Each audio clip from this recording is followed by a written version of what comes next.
ఇంతకు ముందు రోజుల్లో అంటే తాతయ్య నాన్న ఆ రోజుల్లో వాళ్ళు కష్టపడి సంపాదించి తీసుకొచ్చిన డబ్బులన్నీ ఇంట్లో భార్యకే ఇచ్చేవాళ్ళు.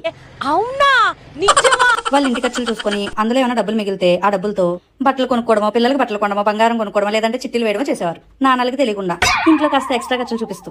వీళ్ళు లెక్కలు చెప్పేవాళ్ళు కాదు, వాళ్ళు అడిగేవాళ్ళు కాదు. అవన్నీ చూస్తూ పెరిగిన నేను పెళ్ళయ్యాక మా ఆయన కూడా నాకు అలాగే డబ్బులు తెచ్చిస్తారు. నేను ఆ డబ్బులతోటి ఇంటి ఖర్చులు పోగా దాచుకొని చక్కగా షాపింగ్ చేసుకోవడమో, లేదా బయటకు వెళ్ళినప్పుడు కావాల్సిన కొనుక్కొని తినవో చేయొచ్చు అనుకునేదాన్ని. కంపెనీ వాళ్ళు డబ్బులన్నీ బ్యాంక్ అకౌంట్ లో వేయడం స్టార్ట్ చేసి నా ఆశలన్నిటి మీద పెట్రోల్ పోసేస్తే ఈ డెబిట్ కార్డులు, క్రెడిట్ కార్డులు, ఫోన్ పేలు, గూగుల్ పేలు ఇవన్నీ కలిపి నా ఆశలు తగలెట్టేసింది. సరే తరలే, ఎన్నెన్నో అనుకుంటాం, అన్ని జరుగుతాయి ఏమిటి?